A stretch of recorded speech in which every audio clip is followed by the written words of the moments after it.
हार के बाद ऋषभ पंत कह रहे हैं कि ये हमारे बस में नहीं था तो हम क्या कर सकते हैं। मैं एक सवाल छोटा सा पूछूंगा, भाई साहब आप बैटिंग ऑर्डर तो आपके बस में था, आपने उसको क्यों खराब किया? पूरी बैटिंग लाइनअप आपकी वजह से सफर कर गई, वरना दिक्कत नहीं थी। मैच के बाद ऋषभ पंत ने कहा कि वो जो अनलकी रन आउट हुआ, कहा कि देखो उसे इग्नोर करेंगे। सबसे बेस्ट वे यही है कि हम आगे की तरफ देखें। एक वो ऐसी चीज थी क्योंकि हाथ पर बॉल लगी मुकेश के, फिर स्टंप पर लगी, तो उसमें मैं कुछ नहीं कर सकता, और जिस चीज में मैं कुछ नहीं कर सकता तो उसके बारे में मैं ज्यादा नहीं सोचूंगा, है ना। फिर सवाल आया इंपॉर्टेंट, मोहसिन शमी ये सब तो कमाल थे, हाँ प्रिंस यादव, लेकिन क्या एक स्पिनर की शॉर्टेज पड़ी, दिग्विजय टाटी नहीं आ पाए ना इंपैक्ट में।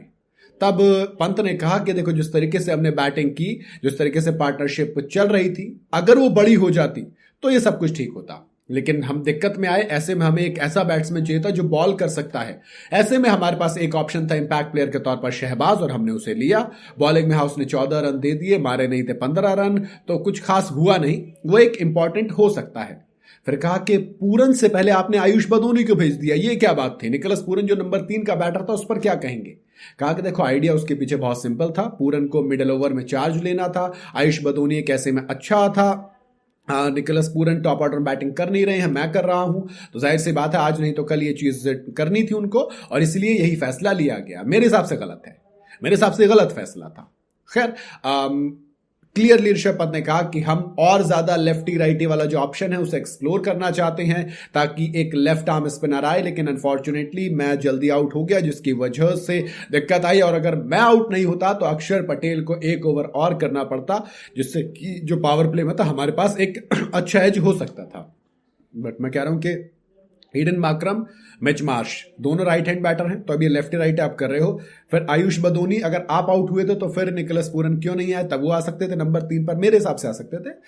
बट ऋषभ पंत का मानना है कि देखो गेम में ये पार्ट एंड पार्सल होता है कि जब आप आयुष बदोनी का रोल डिसाइड करोगे तो कई बार वो चलेगा, कई बार नहीं भी चलेगा। जब आप जल्दी विकेट गिर जाते हैं आपके, आप जल्दी विकेट खो देते हो, तो आयुष बदोनी के पास मौका है कि वो इस चीज को उठा सके, है ना। फिर सवाल आया कि आपको लग रहा है कि बॉलर्स के लिए कुछ था वहां पे? कहा कि था तो, लेकिन बावजूद इसके 140 रन वो तो नहीं होने वाले थे ऑपोजिशन को अंडर प्रेशर डालने के लिए। काफी बॉलर्स के लिए था, बट उतना नहीं था कि आप ये कहते हैं हम 140 में मैच जीत जाएंगे। हाँ, लेकिन पावर प्ले में जिस तरीके की बॉलिंग हुई, वो 26 पे 4 विकेट मुझे लगता है जीत सकते थे, थोड़ा सा एक बॉलर और होता तो। लेकिन कहा कि हम यहां से पॉजिटिव उठाएंगे, लड़ाई अच्छी लड़ी गई जिस तरीके से बॉलिंग हुई, स्पेशली जिस तरीके से हमने स्टार्ट किया, पहली बॉल पर विकेट, फिर आगे उसके बाद पावर प्ले में 4 विकेट, एक बार को हालत खराब कर दी, तो ये काफी अच्छा लगा देखकर।